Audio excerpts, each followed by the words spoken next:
அதாவது அவர் வரி ஏய்ப்புனால ஒரு விஷயத்த வந்து அரசியலுக்குள்ளார வரதுக்கு ஒரு காரணம் சொன்னாங்க பாத்தீங்களா? தெரியுமான்னு தெரியல உங்களுக்கு எல்லாம். 2019 கட்ட வேண்டிய வரிய 2021 கேட்டிருக்காங்களாம். 2021 ஏன்பா வரி கேக்குறீங்க? 19 கேட்க வேண்டியதானே? அதாவது அவர் வரி கட்டாம இருந்தது அவருக்கு தவறா தெரியல. 2021 நீங்க ஏன் கேக்குறீங்கன்றது அவருடைய வாதமா இருந்துச்சு. வாதத்தோட நிலைமையை பாருங்க எப்படி இருக்குன்னு. நம்ம வரி கட்டல, அது நம்மளோட தவறுன்றது எங்கேயுமே அவர் வந்து ஒத்துக்கவே மாட்டேங்கிறாரு. சரியா? மிஸ்டர் விஜய் கிட்ட சொல்றேன், 2021 ஏன்டா வரி கேக்குறீங்க அப்படின்னு சொல்லிட்டு தான் கட்ட முடியாது. அது அப்படிதான் போயிட்டு இருந்துச்சு. அதோட வழக்கோடைய விவரம் அதுதான் சொன்னாங்க. ஆனா அதாவது 1.5 கோடி வரி கட்ட முடியாம வரி ஏய்ப்பு பண்ணணும்னு நினைச்சு அதுக்குள்ளார வந்து அரசியலுக்குள்ளாரன்னு சொல்லிட்டு பிஜேபி எடுத்துட்டு வந்தாங்க. பட் இப்போ அவரு உள்ள வந்ததுல இருந்தே தாவேக்கான்ற ஒண்ணு ஆரம்பிச்சு, அதாவது கட்சியாவே பேப்பர் ப்ராசஸ்ல கட்சி கொடி அப்படியே அமைதியா இருந்த வரைக்குமே எந்த ஒரு சர்ச்சையும் இல்ல. எப்ப பரப்புரைக்குன்னு வர ஆரம்பிச்சாரோ அப்ப பயங்கர சர்ச்சைகள். மாநாட்டுல கொடி, இப்ப வந்து ஒரு வீட்டுக்கு அஸ்திவாரமே என்னது? ஒரு வீடு கட்டுறோம், அந்த அஸ்திவாரம் சரியில்லை அப்படின்னா அந்த வீடு எப்படி ஸ்ட்ராங்கா இருக்கும்? அது மாதிரி அவரோட கட்சி அந்த மாநாட்டுல கொடி கம்பம் சாஞ்சு விழுந்து அதனால ஒரு இழப்பு வருதுங்கும் போதே அது ரைட் டைம்ல பிரபஞ்சம் கொடுக்குற இண்டிகேஷன். ஸோ அதை அக்செப்ட் பண்ணிக்கல. ஓகேயா? பரப்புரைக்கு வராரு எல்லா இடத்துலயும். இப்போ மற்ற இடத்துல எல்லாம் எதுவுமே இல்ல அப்படியெல்லாம் இல்ல, எல்லா இடத்துலயும் அசம்பாவிதம் இருந்துட்டு இருக்கு. கரூர்ல அதிகமா இருந்திருக்கு. ஏன்னா அதுக்கு காரணம் விஜயோட ஈகோ. கரூர் மக்கள் மட்டுமே போய் பார்த்திருந்தாங்கன்னா அந்த பிரச்சனை வந்திருக்காது. மற்ற இடத்துலயும் சரி, எல்லா பக்கத்துல இருந்தும் மக்களை கூட்டிட்டு போய் கூட்டத்தை மட்டும் காட்டுறது மட்டும்தான் இவரோட வேலையா இருக்கு. ஓகேங்களா? 41 பேத்துக்கு 20 லட்சம்னா உங்களுக்கு 8 கோடியே 20 லட்சம் வருது. 46 பேத்துக்கு 2 லட்சம் எண்ணிக்கைன்னு போட்டா உங்களுக்கு 92 லட்சம் வருது. Almost 1 crore. அதாவது 9 கோடியே 20 லட்சம் ரூபாய மிஸ்டர் விஜய் வந்து மக்களுக்காக கட்டுவாரு, மக்களுக்காக செலவு பண்ணுவாருன்னு நினைக்கிறீங்களா? மக்களை யோசிச்சு பாருங்க. தரணும்னு இருக்கிற விஷயத்த முதல்வர் வந்து அறிவிச்சபடி அப்பவே கொடுத்தாங்க. எல்லாத்துக்கும் அறிவிச்சாங்க, எல்லாத்துக்கும் ரீச் பண்ணிட்டாங்க. அடிபட்டவங்களுக்கும் சரி, உயிரிழந்தவங்களுக்கும் சரி, அந்தந்த நேரத்துல என்ன செய்யணுமோ அந்த கடமைகளை அரசு தரப்புல செஞ்சு முடிச்சாங்க. இவங்க இன்னும் 20 லட்சம் தரேன்னு சொல்லிட்டு ஏமாத்திட்டு இருக்காங்க. இதுல என்ன சட்ட சிக்கல்னா, மிஸ்டர் விஜய் வந்து செக் போட்டு கொடுக்க முடியாதான், கருப்பு பணமாச்சு, அதை வந்து பண்ண முடியாத ஒரு சூழ்நிலையில இருக்காங்களா? அதனாலதான் அப்படி இப்படி ஏமாத்திட்டு இருக்காங்க. நான் ஒரு விஷயம் கேக்குறேன், வீட்டுல உயிரிழப்பு வந்தும் கூட விஜயண்ணா மேல எல்லாரும் பாசமா இருக்காங்க, விட்டு கொடுக்காம இருக்காங்கன்னு சொல்றீங்கல்ல, இதே மருத்துவமனையில இனிமேல் அவன் வரவே கூடாது, எங்க போனாலும் இந்த மாதிரிதான் ஆகும் அப்படின்னு சொல்லிட்டு கதர்ன குரல் உங்களுக்கு எல்லாம் கேட்டுச்சான்னு தெரியல. அப்படியே எல்லாரும் அமைதியா எனக்கு காரணம் என்ன தெரியுமா? 20 லட்சம் கொடுக்கறேன்னு சொல்லி இவங்க அறிவித்த ஒரே ஒரு அறிவிப்பு மட்டும்தான் காரணமே தவிர மக்கள் கொந்தளிப்பு இல்லாமல்லாம் இல்ல, ஆதங்கம் இல்லாமல்லாம் இல்ல. சரிங்களா? இது வந்து சரி அப்படின்னு அக்செப்ட் பண்ணிக்கிட்டாங்களான்னா இல்ல, வேற வழி இல்ல. இப்ப விஜயை எதிர்த்து அந்த சாமானிய மக்களால போராட முடியுமா? சரி, உயிர் போயிருச்சு, தரேங்கிறாங்க, சரி வாங்கிப்போம். அவங்களை எதிர்த்து பேசினா அந்த 20 லட்சம் கிடைக்குமா கிடைக்காதான்ற ஒரு எண்ணம் யாருக்கா இருந்தாலும் இருக்கத்தானே செய்யும். உயிர் போயிருச்சு, சரிப்பா அதுக்கும் ஏதோ தரங்குறாங்க, நம்ம அதை ஏன் பேசி ஏன் கெடுத்து காட்டி? ஒருவேளை எந்த அறிவிப்பும் இல்லாமல் இருந்திருந்தால் தெரிந்திருக்கும். இவங்களுக்காக யாரு சப்போர்ட் வாங்குவாங்கன்னு நினைக்கிறீங்க? இப்போ நீங்க எல்லாம் எதிர்பார்க்கறது என்னன்னா, அதாவது தாவேக்காவோட தலைமை பொறுப்புல இருக்கிறவங்க எல்லாம் எதிர்பார்க்கறது என்னன்னா, கரூர் சம்பவத்தை முன்னிட்டு தமிழ்நாடு ஃபுல்லாவே ஒரு வன்முறை கிளம்பணும் அப்படின்னு சொல்லிட்டு எதிர்பார்க்கறாங்க. அது நடக்காது. ஏன்னா தமிழ்நாடு முதல்வர் ரொம்ப பொறுமையா ரொம்ப தெளிவா இந்த பிரச்சனையை ஹேண்டில் பண்றாரு. இதே ஜெயலலிதா அம்மா இருந்திருந்தால் டைம் டு லீட் ஒரு லைன் வார்த்தைக்காக அலைய விட்டாங்க. அவங்கள்ட்ட போய் எவ்வளவு அலைஞ்சிட்டு இருந்தாங்கன்னு தெரியும். உண்மையிலேயே ஜெயலலிதா அம்மா இப்ப சிஎம்மா இருந்திருந்தால் கரூரை தாண்டி இருக்க முடியாது மிஸ்டர் விஜய். கண்டிப்பா உள்ளத்துக்கு வச்சிருப்பாங்க. இது விஜய்க்கே தெரியும். ஜெயலலிதா அம்மா மட்டும் இருந்துருந்துச்சுன்னா அவ்வளவுதாண்டான்னு விஜய்க்கே தெரியும். ஆனா நம்ம முதல்வர் மு.க. ஸ்டாலின் ஐயா எவ்வளவு தெளிவா பொறுமையா இருக்காரு பாத்தீங்களா? இதுதான் ஒரு சீனியருக்குண்டான ஒரு அழகு. சட்டம் தன் கடமையை செய்யணும், பொறுமையா இருக்காங்க. சிபிஐக்கு மாத்துறதுனால ரொம்ப சந்தோஷம் நினைச்சு, வெற்றி கிடைச்சிருச்சுன்னு நினைச்சு தாவேக்கா தரப்பினர் இருக்காங்க. இப்போ வெட்ட வெளிச்சமா தெரியுது மிஸ்டர் விஜய் பாஜக கூட எந்த அளவுக்கு ஒரு பிணைப்புல இருக்காரு, பிணை கைதியா இருக்காருன்றது எல்லாத்துக்கும் இப்ப தெளிவா தெரிஞ்சிருச்சு. இதுல எந்த மாற்றமும் இல்ல. விஜய் வந்தா சிஎம் ஆக்கலாம்னு நினைச்சிட்டு இருக்கிற மக்களுக்கு பெரிய ஏமாற்றத்தை இப்ப கொடுத்தாச்சு. ஒரு கட்சி ஆரம்பிச்சதுல இருந்தே பேர் இழப்புகள் வந்துட்டு இருக்கு. இது வந்து என்ன சொல்றதுன்னு தெரியல. இது வந்து ஆரம்பத்துல இருந்தே பெரிய இழப்பாதான் நம்ம பாக்குறோம். இது சரியில்லாத ஒரு விஷயம், தமிழ்நாட்டுக்கு ஒரு ஆபத்தான ஒரு விஷயமா தான் இது நம்ம பார்க்கணும். ஏன்னா ஒரு சிஎம் இப்ப வந்து ஹெலிகாப்டர் வந்து பேசிட்டு இருக்காங்களா, சினிமா தனத்துல இருந்து மிஸ்டர் விஜய் எப்ப வெளியே வருவார்னு தெரியல. இதெல்லாம் எந்த ஒரு 76 ஆண்டு காலம் ஆச்சு திமுக ஆரம்பிச்சும் வந்து நல்லபடியா போயிட்டு இருக்கு. யாரும் இந்த மாதிரிலாம் யோசிக்க கூட இல்ல. அரசியல்னா என்ன? மக்களோட ஒன்றி போய் இருக்கிறது தானே அரசியல். மக்களுடைய தேவைகள் என்ன, அவங்களுடைய அப்போதைக்கு அவங்களுடைய சூழ்நிலைகள் என்ன, அவங்களுக்கு அந்த நிமிஷத்துல என்ன வேணும். ஒரு ரேஷன் கடையில போய் ஒரு பொருள் வாங்கணும்னா அப்பா அவங்களுக்கு என்ன வேணும், 2 ரூபாய்க்கு அரிசி கொண்டாந்தாங்க, கிலோ 2 ரூபா, அதுவும் வேணான்னு ஃப்ரீ. இதெல்லாம் வந்து மக்களோட தேவைகளை பார்த்து பார்த்து பண்ற விஷயங்கள். ஹெலிகாப்டர்ல வருவாங்களாம் சம்பவம் நடந்த இடத்துக்கு 1 கிலோமீட்டருக்கு முன்னாடி வந்து. என்னது இதெல்லாம்? மக்களுக்கு ஒரு தேவை, ஒரு நேச்சுரலான வரக்கூடிய ஒரு டிசாஸ்டர் எல்லாம் வருதுன்னா மக்களோடு மக்களா எப்படி ஒன்றி போய் ஒரு தலைவன் இருக்க முடியும்னு நினைக்கிறீங்க? சினிமா தனத்துல இருந்து எப்ப மிஸ்டர் விஜய் வெளியே வருவாரோ அப்பதான் வந்து ஒரு கட்சிக்கு ஒரு கட்சி ஒரு உறுப்பினரா கூட அப்பதான் பார்க்க முடியும். தலைவன் சிஎம்ன்றலாம் யோசிக்க கூட முடியல. அறிவு இல்லாம பொறுமை இல்லாம ஒரு என்ன சொல்றது, இதுக்கு என்ன வார்த்தை சொல்றதுன்னு தெரியல. இந்த மாதிரியான பசங்கள்லாம் தான் வந்து இப்ப விஜய் வந்து I stand with Vijay. Knowledge இல்லாத பசங்கன்றது நல்லாவே தெரியுது. பொறுமையா யோசிச்சு பார்த்தா விஜய்க்கு என்ன குவாலிட்டி இருக்கு, விஜய் அப்படின்றத தவிர வேற என்ன குவாலிட்டி இருக்கு? அந்த ஒரு பேரு, அது சினிமானால வந்த பேர், அது மக்களுக்காக சேவை பண்ணி மக்களுக்காக அப்படின்னு வந்த பேர் கிடையாது. ஃபர்ஸ்ட் அது புரிஞ்சுக்கோங்க பசங்களா. சினிமாக்காக வந்த பேர், அது சினிமாவோட முடிஞ்சு போயிடும். வெளியில நீ அரசியலுக்கு நீ வரணும்னா மக்களுக்கு சேவை பண்ணணும். முகத்தை மட்டும் வச்சுட்டு வந்து என்ன பண்ண முடியும் சொல்லுங்க? அதனால யாருக்கு என்ன பிரயோஜனம் இருக்கு?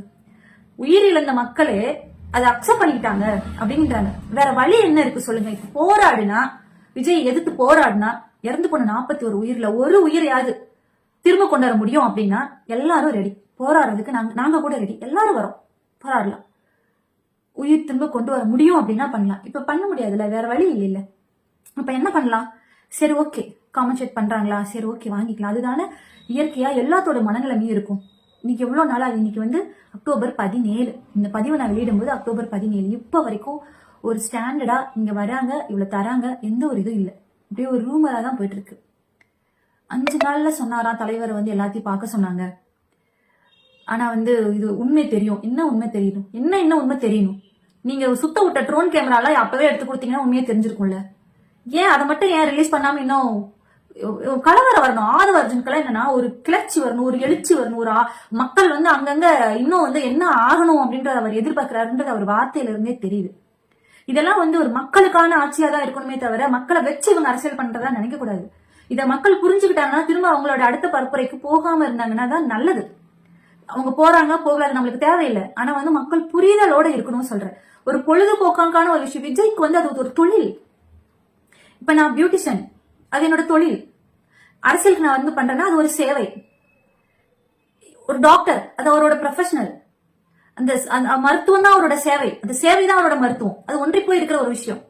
ஆனாலும் பைசா யாரும் ஃப்ரீயா எதுவுமே பண்ண மாட்டாங்கப்பா. கவர்மெண்ட் டாக்டர்னாலும் கவர்மெண்ட்ல சம்பளம் வாங்குறாங்களா, அது அவங்களோட தொழில். எல்லாருமே அவங்களுடைய தொழிலுக்காக தான், அவங்களோட அவங்க வயிறு நிறையன்றதுக்காக பார்ப்பாங்க. விஜய் அது மாதிரிதான், அது அவருடைய தொழில். இத்தனைக்கும் அது என்ன மாதிரியான தொழில்னா நம்ம தான் கொடுக்குறோம் அவங்களுக்கு. நம்மளுடைய நாம டிக்கெட் எடுத்து படம் பார்த்தோம்னா தான் அதுதான் அவங்களுக்கு வருமானம். படம் நல்லா இருந்துச்சுன்னா நிறைய பேர் பார்ப்பாங்க, படம் நல்லா இல்லைன்னா கம்மியான பேர் பார்ப்பாங்க. அது அவரோட வருமானம். ஒரு பிலிம்க்கு அது எந்த அளவுக்கு படம் பாக்குறாங்களோ அதுக்கு தகுந்த மாதிரி தானே. இதுல வந்து ஏன் தலைவன் அரசியல்னு கொண்டு போய் ஏன் ரெண்டும் மிங்கிள் பண்ணிக்கிறீங்க? மக்களே தெளிவா இருங்க மக்களே. தாவிக்கா பசங்களுக்கு சொல்றேன், நீங்க விஜய் ரசிகரா இருங்க, அஜித் ரசிகரா இருங்க, யாருக்கு வேணாலும் ரசிகரா இருங்க. அது ஒரு டைம் பாஸ். அது வந்து அந்த ஒரு பொழுதுபோக்க வாழ்க்கையோட எப்படி ஒன்றி பார்க்க முடியுது உங்களாலன்னு தெரியல. பொய் சொல்றாரு விஜய். ஒரு இடத்துல வந்து கொஞ்சம் அப்படியே அந்த சினிமேட்டிக்கா தான் இருக்கு அவரோட டைலாக்ல இருந்து எல்லாமே, அவரோட ஆட்டிடியூட்ல இருந்து. அவர் ஃபுல்லாவே அவர் ஒரு செல்லும், இப்ப அரசியல்வாதிகளுக்கு எல்லாம் ஒரு செல்லுலயும் அரசியல் தன்மை இருக்கும். அது மாதிரி இவர் இன்னும் ஃபுல்லா சினிமாலேயே தான் இருந்து வர்றாரு. மிஸ்டர் சந்திரசேகர் சார் சொல்றாரு, ஒரு இந்த முகத்தெல்லாம் காசு கொடுத்து பாக்கணுமான்ற அளவுக்கு தான் ஆரம்ப காலத்துல விஜயோட பர்ஃபார்மன்ஸ் இருந்திருக்கு. நிஜமா சொல்லுங்க. இப்ப இதெல்லாம் வந்து அவரோட தொழிலுக்காக அவர் கஷ்டப்பட்டு அந்த ஃபீல்ட்ல டெவலப் ஆகி வந்து அவரோட மகனை வந்து டைரக்டர் ஆகிட்டு போயிட்டு இருக்காருல, அது நம்ம அதுக்குள்ள போக வேண்டாம். அது அவங்களோட தொழில், அது அவங்களோட வளர்ச்சி. அவ்வளவு ஹார்ட் ஒர்க் பண்ணதுனாலதான் அவர் இன்னைக்கு வந்து ஓகே ஒரு நல்ல ஒரு பொசிஷன்ல இருந்து உச்சத்தை போய் தொட்டுட்டு வந்த ஒரு இடத்துல இருக்காரு. அரசியல்ன்றது இப்பதானே ஜீரோ. அரசியலுக்கு வரலாம், யாரு வேணாலும் வரலாம். இப்பதானே ஜீரோ. அந்த ஜீரோல இருந்து டெவலப் ஆகி வரதுக்கு எடுத்தோன்னே சிஎம் இதெல்லாம் வந்து படம் இல்ல, சினிமா இல்ல 3 மணி நேரத்துல முடியிற விஷயம் இல்ல. இந்த படத்துக்கு இந்த அரசியல்ன்ற ஒரு படத்துக்கு ஆரம்பத்துல இருந்து வரணும்ன்ற ஒரு சின்ன ஒரு அறிவு கூட ஏன் இல்ல விஜய்க்கு இல்ல. ஓகே, அவருக்கு ஒரு காரணம் இருக்கு. அவர் வந்து அரசியல்ல தூக்கி போட்டிருக்காங்க, அவர் வேணும் அந்த இடத்துல டிஎம்கே காலி பண்ணணும்ன்றக்காக பண்ற விஷயங்கள், அதனால ஓகே, அவருக்கு அது ஓகே தான். ஏன்னா அவர் ஒரு சுய லாபத்துக்கு தான் வந்திருக்காரு அரசியல்னு ஒரு ஆரம்பிச்சு, பதவி வெறி பிடிச்சிருச்சு. இப்ப இவ்வளவு உயிர் போனதுக்கு அப்புறமும் இன்னும் வந்து சிஎம் சார் அப்படின்னு சொல்லிட்டு பேசிட்டு இருக்காரு. பதவி வெறி பிடிச்சிருச்சு, பாத்துக்கலாம் அப்படின்ற ஒரு திமிர்த்தனம். அதுக்காக நம்ம தமிழ்நாட்டு மக்களை இழக்க முடியாது. மேற்கொண்டு இன்னும் ஒரு உயிர் போச்சுனாலும் அவங்களுக்கு பிரச்சனையே இல்ல, காசு இருக்கு, தூக்கி போட்டு போயிட்டே இருப்பாங்க.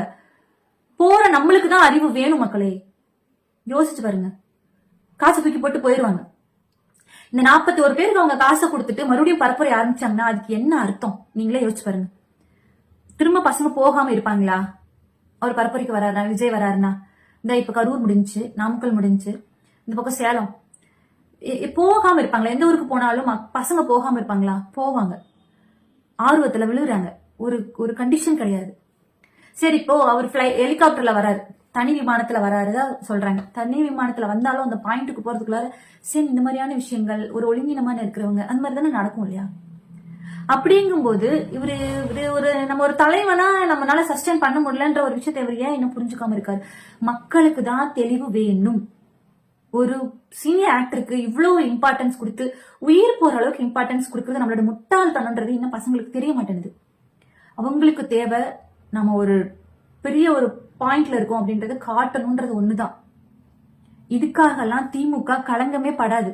இந்த மாதிரி எத்தனையோ பேர்த்த பார்த்துட்டு வந்த கழகம் தான் திமுக. பணங்காட்டு நரி இவங்க காட்டுற சலசலப்புக்கெல்லாம் அஞ்சாது. இது நிதர்சனமான உண்மை. அவரோட பொறுமையில இருந்தே தெரியலையா? சிஎம் சாரோட பொறுமையில இருந்தே தெரியலையா? இப்ப கலவரம் நடக்கணும்னு அவரும் நினைச்சு சினிமாத்தனமா நினைச்சிருந்தா இன்னாரும் எப்படி இருந்திருக்கும் தெரியுமா? ஆனா அவர் எதுவுமே பண்ணல, அமைதியா இருக்காரு. சட்டம் தன் கடமை செய்யும். எங்க மேல திணிக்கப்பட்ட திணிப்புக்கு அழகா வந்து ஒரு விசுவலைஸ் பண்ணி காட்டிட்டாரு செந்தில் பாலாஜி. இதுக்கு மேல வேற என்ன வேணும்? மக்களுக்கு தேவையான விஷயங்களை போய் கொடுக்கவும் செஞ்சாச்சு, பக்கத்துல இருந்து ஆறுதலும் சொல்லியாச்சு. இதுக்கு மேல தமிழ்நாடு அரசு இதுக்கு மேல என்ன பண்ணணும்னு நினைக்கிறீங்க? ஒன்னும் பண்றதுக்கு இல்ல. போன உயர் திரும்ப கொண்டு வர முடியாது. ஆனா இவங்க 20 லட்சம் கொடுக்குறேன்னு சொல்லிட்டு இன்னும் ஏமாத்திட்டு இருக்காங்க. அதுக்கு உண்டான ப்ராப்பரான எந்த ஒரு தீர்மானமும் இன்னும் வெளியில வரல, எந்த ஒரு முடிவும் வரல. ஆனா ஒண்ணு, தயவு செஞ்சு அந்த பணத்தை கொடுக்குறேன்னு சொல்லிட்டு அது ஏமாத்திராதீங்க. அந்த மக்களுக்கு வாழ்வாதாரம் வேணுன்றதுக்காக மட்டும்தான் இப்ப அமைதியா இருக்காங்க. உங்களெல்லாம் எதிர்த்து போராடணும்ன்றது அவங்களுக்கு சக்தியும் கிடையாது. ஏன்னா பேர் இழப்பை சந்திச்சுட்டு உட்காந்துட்டு இருக்க குடும்பம் அது. உங்களோட சட்ட சிக்கல், செக்கு போட முடியாது, பணமா கொடுக்கவும் முடியாது அப்படின்னு சொல்லிட்டு ஏமாத்திராதீங்க. இது மக்கள் சார்பா நான் கேட்டுக்கிறேன். அதை விட முக்கியமான ஒரு விஷயம், விஜய மக்கள் ஏத்துக்கிட்டாங்க, உயிர் இழந்த வீட்லயே அவங்க எல்லாம் வந்து அதை அக்செப்ட் பண்ணிட்டாங்க அப்படின்னு நீங்க நினைச்சாலும் தாவேகா தரப்பினருக்கு, அதாவது புஷி ஆனந்துக்கும் சரி, மிஸ்டர் விஜய்க்கும் சரி, ஆதவ் அர்ஜுனுக்கும் சரி, தவறுன்னு மனசுல பட்டதுனால மட்டும்தான் ஓடி போனாங்க. சரியா? புஷி ஆனந்தெல்லாம் தலைமறைவாக ஆயிட்டாரு. ஏன்னா அவர்னாலதான் அது முக்கியமான ஒரு காரணம் அவர் தான், அவருக்கு தெரியும். அதனால தலைமறைவே ஆயிட்டாரு. பிஜேபி இன்னைக்கு கொத்தா தூக்கி வச்சிருக்கு. இதுல நீங்க எந்த திருகல் வேலை பாத்தீங்கன்னாலும் பிஜேபியோட திறமை என்னன்றது உங்களுக்கு தெரிஞ்சிருக்கும். ஆக்சுவலா நான் ஒரு விஷயம் சொல்லட்டுமா? சிறைச்சாலைக்கு ஒருவேளை நீங்க சென்று வந்திருந்தால் தாவேக்கா நல்ல ஒரு சிறப்பான ஒரு இடத்தை பிடிச்சிருக்கும். ஏன்னா தற்கொலை கூட்டங்கள்னாலும் சிறைச்சாலைக்கு போயிட்டு வந்திருந்தீங்கன்னா, ஏன்னா பண்ண தப்புக்காக தண்டனை அனுபவிச்சுட்டு வந்திருந்தீங்கன்னா இன்னைக்கு நல்ல ஒரு இடம் உங்களுக்கு கிடைச்சிருக்கும். சிறைச்சாலைக்கு சென்று வந்தவர்கள் தான் தமிழ்நாட்டில் ஆண்டுகிட்டு இருக்காங்க மக்களுக்காக. தப்பு நடக்கிறதா எதிர்பார்க்கலையோ முதல்ல தவறு நடந்துச்சு, தவறுக்கேற்ற தண்டனை அனுபவிக்கணும் இல்லையா? அனுபவிச்சுட்டு வந்திருந்தால் ஒருவேளை சிறப்பான ஒரு இடத்தை இன்னும் பிடிச்சிருக்கும். அந்த தப்புக்கு சிறைக்கு பயந்துட்டு போய் குதிச்சிருக்கீங்க பாருங்க. நீலா துயர்ல வந்து குதிச்சிருக்கு தாவேக்கா. அது போக போகதான் உங்களுக்கு புரியும். தாவேக்கா ரசிகர்களுக்கு புரியும். நான் தொண்டர்கள்னு தவறு கூட சொல்ல மாட்டேன். தாவேக்கா ரசிகர்களுக்கு தெரியும், புரியும் இனிமேல் தான். பிஜேபினா என்ன, நம்ம அண்ணனை ஏன்டா இப்படி சிக்க விட்டாங்க, நம்ம அண்ணன் ஏன்டா இப்படி ஒரு முடிவெல்லாம் எடுக்கிறாரு அப்படின்றது போக போக புரியும். சட்டம் தன் கடமையை மெதுவா செய்யும், அதுல எந்த மாற்றமும் இல்லை. ஆஸ் அ சீனியரா ஸ்டாலின் ஐயா பொறுமையா இருக்காரு. எங்க மேல வச்ச குற்றச்சாட்டுகளை அழகா நிரூபிச்சுட்டாரு விஎஸ்பி அண்ணா. அவர் மேல எந்த தப்பு இல்லைன்னு மக்கள் அதை ஏத்துக்கிட்டாங்க. இந்த பேசிட்டு திரியறவங்களை பத்தி எல்லாம் கவலையே பட மாட்டோம். வந்து ஹெல்ப் பண்ணவங்களையும் வந்து பேசிட்டே இருக்கீங்க, அதை பத்தி கவலையப்பட மாட்டாரு. அடுத்து மக்கள் முன்னில இறங்கி போயிட்டு இருக்காரு விஎஸ்பி. அவரெல்லாம் எதுவுமே பண்ண முடியாது. ஏன்னா நாங்கெல்லாம் அவர் கூட இருக்கோம். பெரிய ஆதரவு. நல்ல தொண்டர்கள் இருக்கும் அவர் கூட, ரசிகர்கள் இல்ல, தொண்டர்கள். ரசிகர்னா ரசிச்சுட்டு போயிடுவான். ஒரு படம் நல்லா இருக்குன்னா ரசிப்பான், அவ்வளவுதான். Just like that. தொண்டர்னா அப்படி கிடையாது. உயிரா இருப்போம். அவங்களுக்கு ஒண்ணுன்னா உயிரா இருப்போம். இந்த விஷயம் தவறு அப்படின்னா நாங்க சொல்லுவோம், சுட்டி காட்டுவோம், கேட்பாங்க. தவறு இல்லைன்னா அந்த தலைவனுக்காக உயிரே கொடுக்குற அளவுக்கு நாங்க தயாரா இருப்போம். ஏன்னா கூட்டத்துல போய் சிக்கி சாகிற அளவுக்கு உயிர் கொடுக்குற அளவுக்கு இல்லை. அந்த தலைவனுக்கு ஒண்ணுன்னா எங்களை தாண்டி அவரை தொடுங்கன்ற அளவுக்கு நிற்போம். அந்த அளவுக்கு தைரியம் இருக்கு, அந்த அளவுக்கு பற்று இருக்கு. மக்கள் மீது அவருக்கு இருக்கிற பாசத்தோட வெளிப்பாடு எங்களுக்கு எல்லாம் தெரியும். விஎஸ்பி படை கரூர் விஎஸ்பியோட கோட்டை, அன்பு கோட்டை, அதிகார கோட்டை கிடையாது. தப்பு பண்ணவங்களதான் இன்னும் பயந்துட்டு இருக்காங்க கரூருக்கு வராம. ஏன் பயந்துட்டு இருக்காங்க? தப்புன்ற தெரிஞ்சனால தானே பயந்துட்டு இருக்காங்க. ஊர் எல்லையில போய் ஏன் இருக்கணும்? சரி, அதெல்லாம் விடுங்க. இப்ப எவ்வளவு நிவாரணம் வந்து எல்லாம் வந்து மத்தவங்களும் வந்து கொடுத்துட்டு இருந்தாங்களா நிவாரண நிதி? அப்ப என்ன பண்ணிடுவாங்க விஜய் வந்து இங்க வர்றதுக்கு மட்டும்தான் வந்து இப்படி கூட்டம் வருமா? அவர் கூட்டம் இல்லாத இடத்துல எல்லாம் போயிருக்காருல்ல, தனி விமானத்துல. எல்லா பக்கமும் கூட்டத்தை ஏன் அவர் வந்து கூட்டிக்கிறது கிடையாது? கூட்டியிருக்க வேண்டியதானே? தனியா எங்க போகணும்னு நினைக்கிறாரு அங்க போறாருல, அந்த மாதிரி தனியா வந்து கொடுத்துட்டு போக வேண்டியதானே? சரி, அவரோட அடுத்தடுத்த நிர்வாகிகளை வச்சு அதை கொடுக்கலாம்ல. ஆதவ அர்ஜுன் வந்தாலும் அப்படியே அவ்வளவு கூட்டம் வருமா? யாரு ஆதவ அர்ஜுன்? புஷ்யானந்த் வந்தாலும் அப்படியே அவ்வளவு கூட்டம் வருமா? புஷ்யானந்த் கையில கொடுத்து 41 பேருக்கு செக் இந்த போய் கொடுத்துட்டு வந்துரு. நீ தானே சொன்ன 12 மணின்னு சொல்லிட்டு, உன்னாலதானே இவ்வளவு நடந்துச்சு, போய் கொடுத்துட்டு வந்துரு. ஏன் வரல? அந்த பணம் வருமா வராதா? வரும். அப்படிதான் இருக்கு இப்ப நிலவரம். மக்களை நீங்க தான் புரிஞ்சுக்கணும். நீங்களாம் பொறுமையா இருக்கிறத பார்த்து சரி மக்களை அக்செப்ட் பண்ணிட்டாங்கன்ற ஒரு வார்த்தையெல்லாம் சொல்றாங்க பாருங்க, ரொம்ப கேவலமா இருக்கு நிஜமாலுமே. எதிர்த்து கேட்க முடியாத சூழ்நிலையில நீங்க இருக்கீங்கன்றத அவங்க அப்படியே புரிஞ்சுக்கிறாங்க. ஒரே ஒரு வார்த்தை, இந்த 20 லட்சம் வேற வழி இல்ல, உயிரை திரும்ப கொண்டு வர முடியாது. ஆனா வந்து அது காம்பன்சேட் பண்றாங்க, அதை வாங்கிக்கிறீங்க. விஜய் சார் உங்களுக்கு ஒண்ணு சொல்ற, அவங்க பணத்தை வாங்கிக்கிறாங்கன்றதுக்காக உங்களை அவங்க ஏத்துக்கிட்டாங்கன்றது அர்த்தம் கிடையாது விஜய் சார். இந்த பிரபஞ்சத்துக்கு நீங்க பதில் சொல்லிதான் ஆகணும். நீங்க அந்த பேர் இழப்பு நடக்கும்னு நினைச்சு யாரும் எதிர்பார்க்கல, யாருமே எதிர்பார்க்காத ஒரு விஷயம் தான் அப்ப நடந்துச்சு. ஆனால் உங்களுடைய அறியாமையில நடந்துச்சு, உங்களுடைய மக்களுக்கு தேவையான விஷயங்களை பண்ணி கொடுக்காததுனால நடந்துச்சு, காவல்துறையை நீங்க வந்து உதாசீனப்படுத்தினதுனால நடந்துச்சு, ஒட்டுமொத்தமா விஜயோட டீம்னாலதான் இந்த ஒரு பேரிடர் நடந்துச்சு, இந்த ஒரு துக்கம் நடந்துச்சுன்றது மானசீகமா உங்களால ஏத்துக்க முடியல. ஃபர்ஸ்ட் ஒரு தப்பு பண்ணா அந்த தப்பே இல்லைனாலும் ஆமாண்டா நான் பண்ணது தப்பு தாண்டான்னு ஏத்துக்கிட்டு பழகுங்க. அரசியலுக்கு அது ரொம்ப முக்கியம். தன்னோட தொண்டர்கள் பண்ண தப்புக்கு கூட மன்னிப்பு கேட்கிற தலைவர்கள் வளர்ந்து போயிட்டே தான் இருக்காங்க.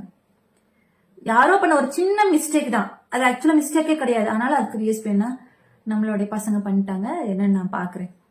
சிஎம் சொல்றாரு நம்மளுடைய கழக நிர்வாகிகள் என்ன தவறு செய்தாலும் அடிப்படை உறுப்பினர் பதவியில இருந்தே நான் எடுத்துருவேன்னு சொல்றாரு. கழகத்துக்கு கட்டுப்பட்டு தான் ஒரு தொண்டனும் இருக்காங்க. அடிமட்ட தொண்டன்ல இருந்து மேல்மட்ட நிர்வாகிகள் தலைவர்கள் வரைக்கும் கழகத்துக்கு கட்டுப்பட்டு தான் இருக்காங்க. உங்களுக்கு கழகமும் கிடையாது, கட்டுப்பாடும் கிடையாது, கோட்பாடும் கிடையாது. அதுதான் தாவேகா இப்ப வரைக்கும். ஃபர்ஸ்ட் உங்களுடைய கட்சியை சீரமைங்க. உள்கட்டமைப்பு என்ன? அடுத்தடுத்து நிர்வாகிகளை அடுத்தடுத்த இடத்துக்கெல்லாம் அனுப்புங்க. போஸ்ட் கம்பத்துல எல்லாம் ஏறிட்டு இருக்காங்க உங்க பசங்க. நீங்க வர்றதுக்காக மட்டும் இல்ல, லைட்டை சரி பண்றான்னு ஏறிட்டு இருக்காங்க. தமிழ்நாட்டை என்ன மாதிரியான ஒரு திசை திருப்பி கொண்டு போயிட்டு இருக்கீங்க? இது நீதிமன்றங்கள் ஏன் இன்னும் வந்து சரியான ஒரு இது எடுக்காம இருக்காங்கன்னு இன்னும் தெரியல. தமிழ்நாட்டுக்கு பேர் ஆபத்து. தாவேகான்ற ஒரு கட்சி தமிழ்நாட்டுக்கு பேர் ஆபத்து. டிஎம்கே இதை பத்தி எல்லாம் கவலைப்பட மாட்டாங்க. பொறுமையா இருக்கிறதுக்கு காரணம் நீங்க ஆடுங்கடா, ஆட விட்டு பாக்குறதுக்கு தான் வந்து இன்னைக்கு டிஎம்கே பொறுமையா இருக்காங்க. எனக்கு தெரிஞ்சு மக்கள் அப்பதான் புரிஞ்சுக்குவாங்க சொல்றேன். டிஎம்கே பொறுமையா இருக்கிற காரணம், இப்போ வந்து வெயிலே நடந்துட்டு இருக்கும்போது ஒரு நிழல் வந்துச்சுன்னா அந்த நிழலோட அருமை வெயில்ல கஷ்டப்பட்டா மட்டும்தான் தெரியும். இன்னைக்கு தமிழ்நாடு அரசு எவ்வளவு விஷயங்கள்ல தமிழ்நாட்டை முன்னேற்றத்துக்கு கொண்டு போயிட்டு இருக்காங்கன்றது இந்த தாவேகா மாதிரியான கட்சியெல்லாம் உள்ள வந்து அராஜகம் பண்ணும் போதுதான் நம்ம எதை நோக்கி போயிட்டு இருக்கோம் தமிழ்நாடு அப்படின்றது தெரியும். அதனாலதான் அமைதியா இருக்காங்கன்னு எனக்கு தோணுது. ஆடுங்க, நீங்க எவ்வளவு ஆடுறீங்களோ ஆடுங்கடான்னு ஆட விட்டு பாக்குறாங்க. இன்னைக்கு எவ்வளவு பேர் மகளிர் வந்து அந்த 1000 ரூபாய் பணம், காலேஜ் படிக்கிற பசங்களுக்கு எல்லாம் அது எவ்வளவு உதவியா இருக்கு. நான் முதல்வன் திட்டம் எவ்வளவு உதவியா இருக்கு. தமிழ் புதல்வன் திட்டம் எவ்வளவு உதவியா இருக்கு. இதெல்லாம் ஏன் உங்களுக்கு புரிய மாட்டேங்குது?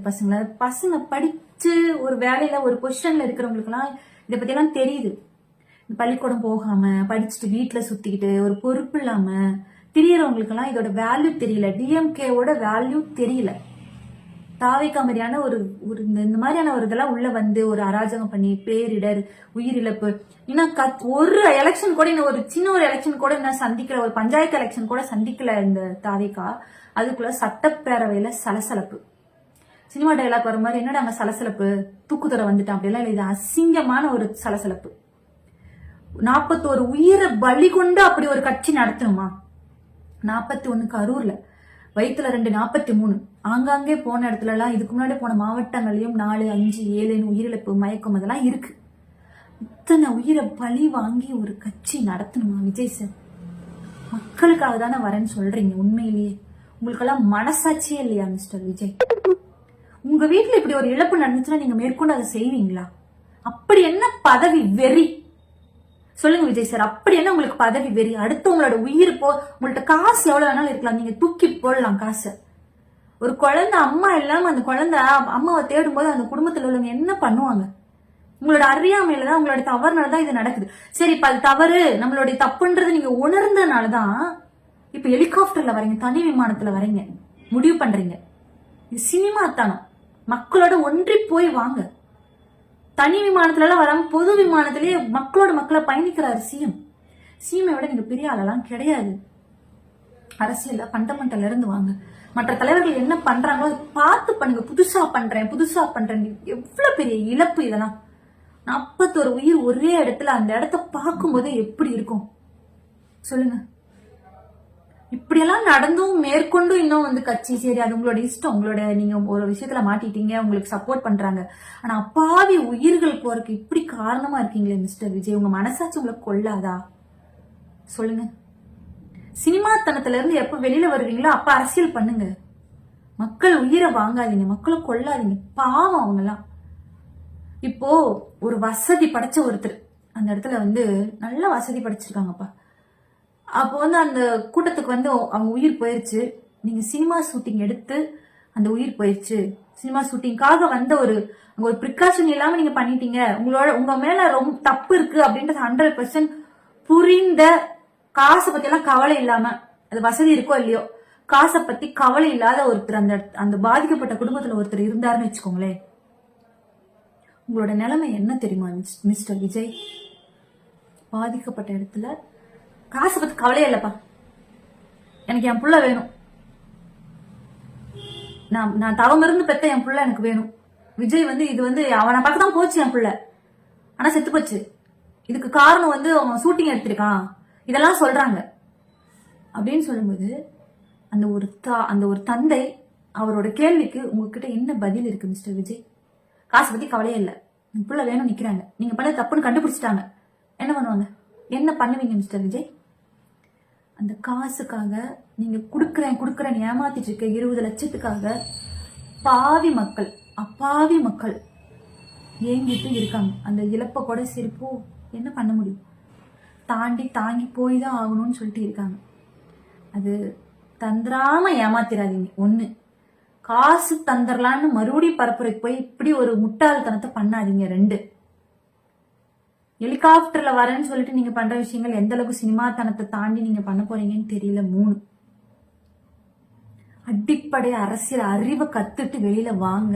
4, ஆதவ அர்ஜுன் கூட சேராதீங்க. 5, பிஜேபி கூட கூட்டணி வச்சீங்கன்னா நீங்க காலி, வேற வழி இல்லை, நீங்க மாட்டிக்கிட்டீங்க.